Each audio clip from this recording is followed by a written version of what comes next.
দৈনন্দিন জীবনে আমাদের প্রত্যেকেরই প্রয়োজন। আজকে ছোট ছোট কয়েকটা 10টা টিপস দিব। এই টিপসগুলো আপনারা ব্যবহার করবেন, তাহলে দেখবেন যে আপনারা অনেকেই উপকৃত হবেন। যেমন হচ্ছে, আপনার ঘরে যদি আরশোলা আসে তাহলে আপনি কি করবেন।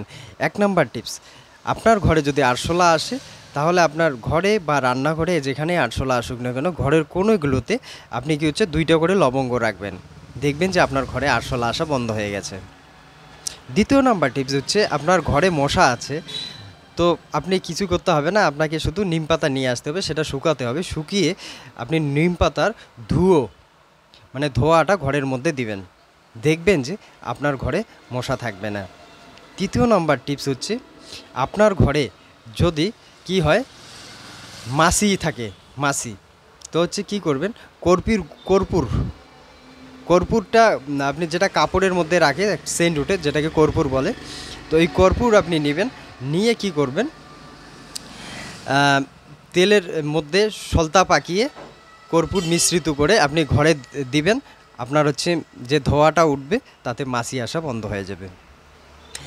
আপনাকে কি করতে হবে, 4র্থ নাম্বার হচ্ছে, জলের মধ্যে লবণ মিশিয়ে ঘরে স্প্রে করলে মাকড়সা আসা বন্ধ হয়ে যায়। যদি আপনার ঘরের কোথাও মাকড়সা থাকে বা বারবার মাকড়সার জালি হচ্ছে, তাহলে একটু লবণ মিশ্রিত করে স্প্রে করে দেবেন, দেখবেন যে আপনার মাকড়সা আসা বন্ধ হয়ে গেছে। 5 নাম্বার হচ্ছে, যে জায়গায় ইঁদুর আসে, ইঁদুরের আপনি তো জানেনই এই জায়গাগুলোতে ইঁদুর ঘোরাফেরা করে, শুধু পেঁয়াজ কেটে কেটে আপনি হচ্ছে পেঁয়াজের টুকরোগুলো সেখানে রাখবেন, দেখবেন যে ইঁদুর আসা বন্ধ হয়ে গেছে।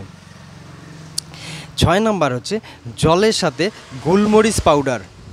সাথে যদি আপনি গোলমরিচ পাউডার মিশ্রিত করে ঘরে স্প্রে করে দেন, তাহলে ছিপকলি বা টিকটিকি আপনার ঘরে আসবে না। 7 নাম্বার হচ্ছে, আপনার কোথাও থেকে আসলেন, আপনার জুতো গন্ধ হয়ে গেছে, তাহলে আপনি কি করবেন। জুতো গন্ধ হয়ে গেলে আপনার হচ্ছে বেকিং সোডা, আপনার জুতোর মধ্যে শুধু একটু যদি আপনি রেখে দেন, তাহলে হচ্ছে আপনার জুতোর গন্ধ দেখবেন যে তারপরের দিনে আর গন্ধ থাকবে না। একটু বেকিং সোডা বা খাওয়ার সোডা যেটা আছে, সেটা আপনি শুধু একটু যদি দিয়ে রাখেন, দেখবেন যে আপনার জুতোর গন্ধ শেষ হয়ে যাবে। 8 নাম্বার হচ্ছে, আপনার ফ্রিজে যদি অনেক দিন ধরে আপনার ফ্রিজে কিছু রাখেন, তাহলে একটা গন্ধ চলে আসে। এই গন্ধটা আপনার হচ্ছে বেকিং সোডা একটা কৌটোতে নিয়ে সেটা মুখটা খোলা রেখে আপনি ফ্রিজে রেখে দেন, দেখবেন যে সেখান থেকে আপনার ফ্রিজের গন্ধ বের হবে না। 9 নাম্বার হচ্ছে, তালার মধ্যে যদি জং ধরে, যে আমাদের তালাতে জং ধরে যায়, তো আমরা ব্যবহার করতে পারি না, তাহলে আপনি কি করবেন, তালার মধ্যে যদি জং ধরে যায়, কোকোকোলা যে আছে, কোকোকোলা সেখানে ঢেলে দিবেন, একবারে দেখবেন যে কিছুক্ষণের মধ্যে আপনার জংটা খুলে যাচ্ছে। 10 নাম্বার হচ্ছে, ভাত, আমরা যখন ভাত রান্না করি, ভাত কি হয়, কারো কারো চিপকালো হয়ে যায় বা